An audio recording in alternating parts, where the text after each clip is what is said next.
Lockdown से पहले गीता के घर का नजारा कुछ ऐसा था कि रोहन ऑफिस जाता था और शिविन स्कूल।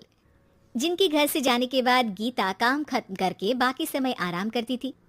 लेकिन लॉकडाउन के बाद ऑफिस और स्कूल घर में ही खुल गए और इससे गीता का हाल वो तो आपको देखने में ही मजा आएगा। शिविन, ओ शिविन, महाराज उठने के लिए क्या 21 तोपों की सलामी लेंगे? अरे बिस्तर से बाहर निकल, ऑनलाइन क्लास स्टार्ट होने वाली है। अरे तुम भी हद करती हो, स्पीकर की तरह चिल्लाने की क्या जरूरत है? दिख नहीं रहा मेरी कॉन्फ्रेंस चल रही है। अब कैमरा और स्पीकर ऑन कर रहा हूँ, मुझे कोई शोर नहीं चाहिए।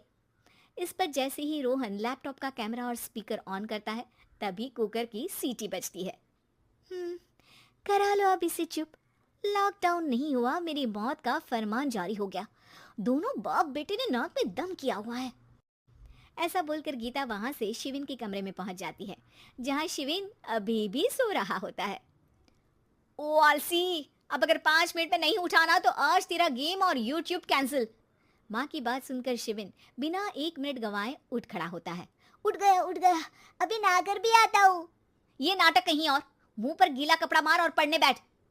शिविन की ऑनलाइन क्लास स्टार्ट हो जाती है, जिस पर गीता उसे वहां बिठाकर रसोई में चली जाती है। थोड़ी देर में उसे कमरे से कुछ आवाज सुनाई देती है, जिसे सुनकर वो कमरे में वापस आती है।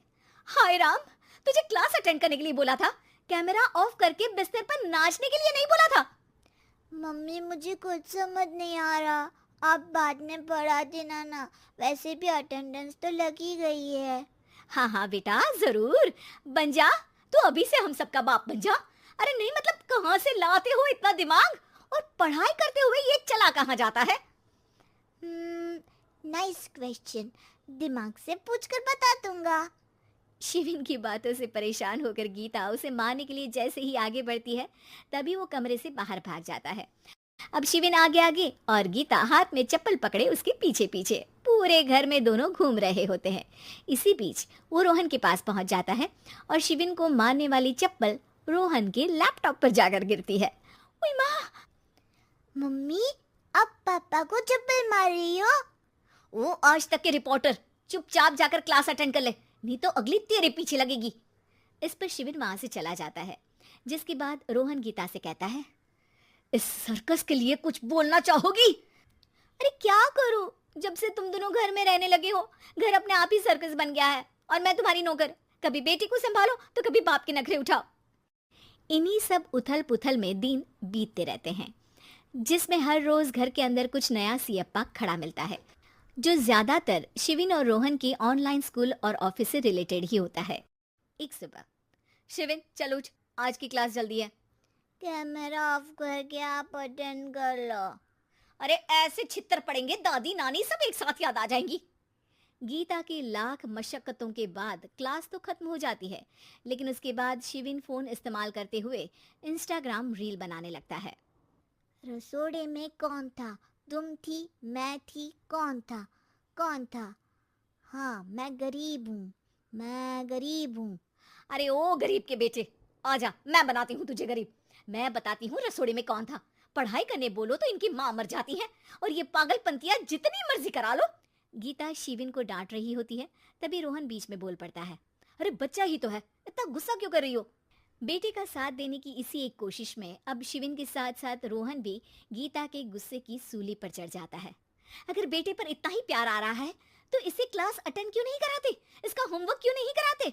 उस समय तो बहुत जल्दी मीटिंग आ जाती है, वो काम मैं करूं और यहाँ इस बेफिजुली की चीज में तरफदारी करके बन जाओ महान। हे भगवान, कोई तो इनके ऑफिस और स्कूल खुलवाओ, मैं इन्हें और घर में नहीं सह सकती। अरे कुछ और मांग लेती, क्योंकि तुम्हारी ये विश इस साल तो पूरी होने से रही, कोरोना। हाय नास बेटे ने जिंदगी ही बर्बाद कर दी। खाए कोई पचाए कोई, कल मुझे चुन चुन कर सबको मेरी बद्दुआ लगेगी। उन्होंने दुनिया का और इन बाप बेटे दोनों ने मेरा जीना मुश्किल कर दिया। गीता वहां से चली जाती है, जिसके बाद रोहन शिविन से कहता है, अरे तुम्हारी मम्मी इतनी भड़की हुई क्यों है? आपकी वजह से पूरा समय घर में रहते हो और उस पर कोई काम कराने की जगह बस ऑर्डर देते रहते हो। अच्छा बेटे, सारा इल्जाम मुझ पर, पूरा दिन तो वो तुम पर ही चिल्लाती है। हाँ, मतलब दोनों का 50-50 है, कुछ करना पड़ेगा। वो कहते ना, make the best out of worst. I have an idea. वैसे तुम्हारी माँ सही कहती है, बहुत जुबान चलाने लगे हो, कम बोला करो।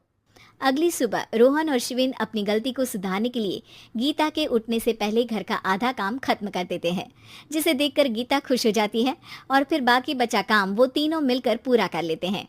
जिसके बाद अब वो सब मिल बांट कर हर काम में एक दूसरे की मदद करते हुए लॉकडाउन का मजा लेने लगते हैं।